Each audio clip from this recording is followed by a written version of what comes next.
Hi guys, if you're new to this channel, thank you so much for visiting, and don't forget to comment, like, and subscribe.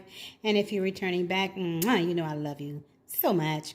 But as you can see, I'm beginning my Easter settings. Haven't quite finished, but today I am making my favorite garlic corn muffins, consisting of cornmeal that you see here, of course, the garlic spread butter that you see here, and milk.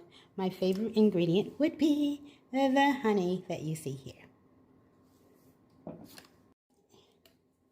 And I'm going to add the last one into the muffin pan.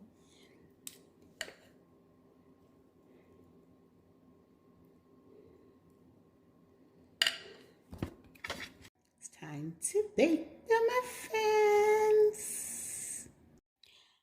I enjoyed making these cornbread garlic muffins. They taste amazing. They look amazing. As you can see here, there they are. Yeah.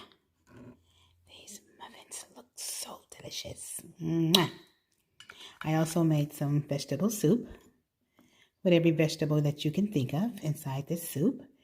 And I have my favorite fruit, oranges. And no, I'm not going to eat all this. I will be sharing. Thanks so much for visiting. Comment, like, and subscribe. Peace and understanding.